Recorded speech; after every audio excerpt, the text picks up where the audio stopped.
suis docteur Mamoudou Ndiaye, donc j'ai l'honneur de vous faire une présentation sur le diagnostic des arthrites. Donc pour ce faire, nous allons adopter le plan suivant. En grand 1, on va parler de l'introduction, la définition, l'entrée. En grand 2, le diagnostic, positif, différentiel, étiologique et enfin conclure. Donc comme définition, les arthrites sont des atteintes inflammatoires des articulations. Elles peuvent être mono, oligo ou polyarticulaires. Donc, on distingue la monoarthrite qui correspond à l'atteinte d'une seule articulation, l'oligoarthrite avec atteinte de 2 à 3 articulations, la polyarthrite à partir de 4 articulations. En fonction de l'évolution, on distingue l'arthrite aiguë qui s'installe brutalement en moins d'1 mois et les signes inflammatoires sont au maximum. L'arthrite subaiguë est une installation plus progressive entre 1 et 2 mois et les signes inflammatoires sont plus modérés. Enfin, l'arthrite chronique qui a une évolution plus prolongée, supérieure à 3 mois. Donc, comme intérêt, c'est un motif fréquent de consultation en pédiatrie et son diagnostic repose sur l'analyse attentive de l'anamnèse et de la sémiologie clinique. Les étiologies sont multiples, dominées par les causes inflammatoires et infectieuses. Et dans certains cas, ça constitue une urgence thérapeutique dans le cas de l'arthrite septique. Donc, comme diagnostic positif, donc, les manifestations cliniques de l'arthrite peuvent varier selon le type et la sévérité de l'arthrite. Donc, elle comprend généralement une douleur qui est diffuse profonde liée à l'inflammation périarticulaire ou bien à un dérangement mécanique intra-articulaire. Elle peut s'accompagner d'une attitude vicieuse liée à la rétraction antalgique. Par exemple, en cas d'atteinte du genou, on peut avoir un fléchon, une attitude pseudo-paralytique ou bien des pleurs au moment de la mobilisation de la hanche ou du genou pour changer la couche, surtout chez le nourrisson.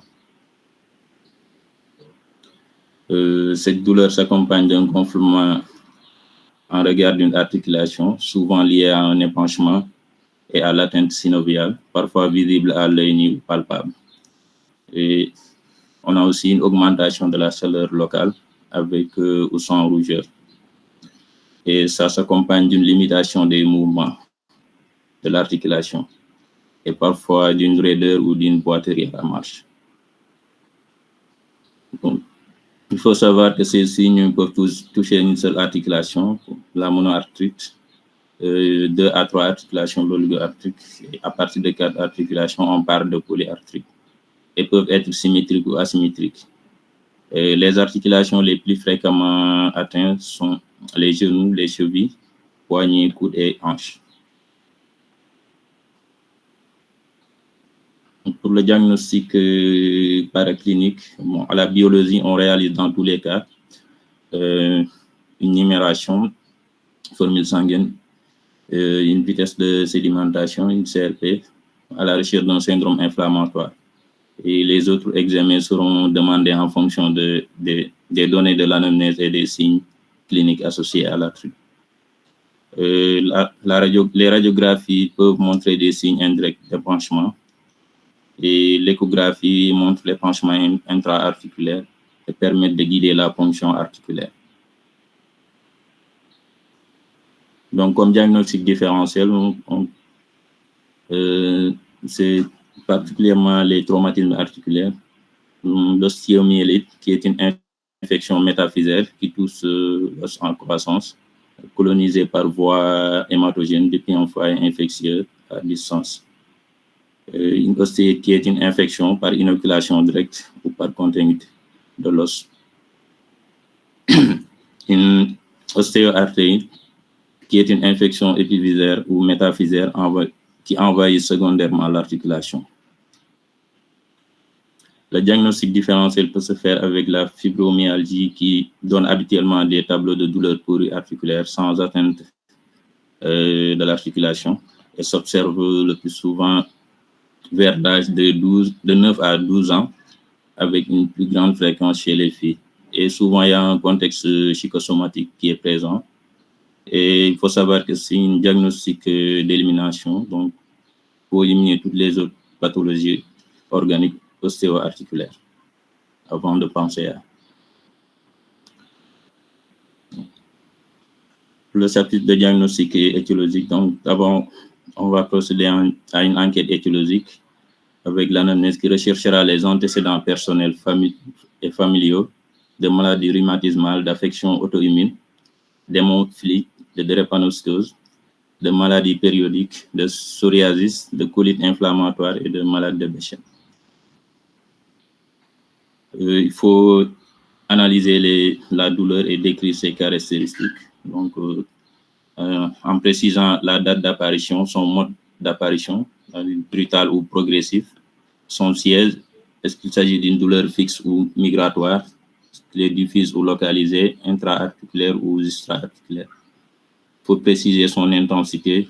On peut utiliser les échelles analogiques visuelles et il faut préciser sa durée, son horaire, le type mécanique ou inflammatoire. Et aussi rechercher les signes d'inflammation locaux, comme on l'a décrit tout à l'heure dans le diagnostic positif. Le nombre d'articulations atteint, l'âge de début, le rythme des poussées. Il faut faire un examen clinique complet, réalisé chez un enfant déshabillé et permettre d'étudier les articulations de façon comparative sans oublier le rachis et les articulations temporomaxillaires. Donc, cet examen recherchera des signes ostéo-articulaires qu'on vient de décrire tout à l'heure, des signes généraux, la fièvre, une altération de l'état général, donc, qui fait suspecter une leucémie ou neuroblastome chez les enfants de moins de 6 ans. Et après 12 ans, il faut évoquer une maladie de système.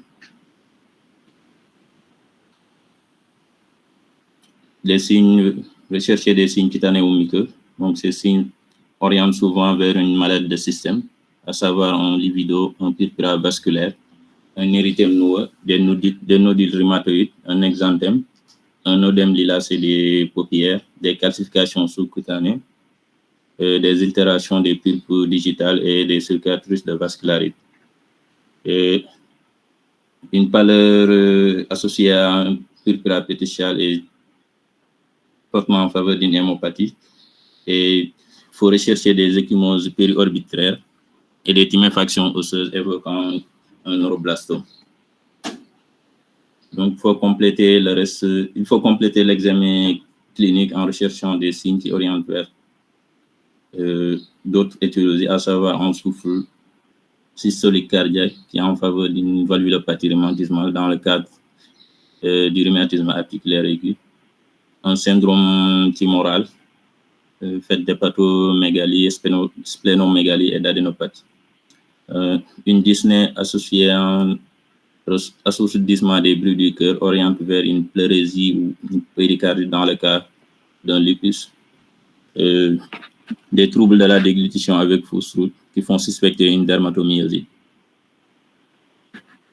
Donc, dans les examens complémentaires, on fait un bilan biologique, un bilan d'hémostase, une myelogramme, une recherche de protéinurie et d'hématurie, un dosage d'urée et de la créatine, des sérologies diverses. Sur le plan immunologique, on fait un dosage des anticorps antinucléaires, le dosage de facteurs rhumatoïdes, des anticorps antipeptides cycliques citrullinés et de l'antigène HLA-B27 chez les enfants les plus grands. Des examens imagerie vont être réalisés, à savoir une échographie abdominale, une scintigraphie osseuse et IRM dans certaines situations.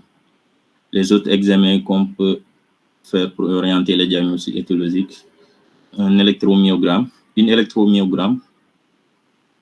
une ponction articulaire avec arthroscopie et un examen ophtalmique, à savoir un FODE, un examen à la lampe à fente. Donc, on arrive au niveau des différentes causes d'arthrite. En premier lieu, on va parler des arthrites infectieuses. en particulier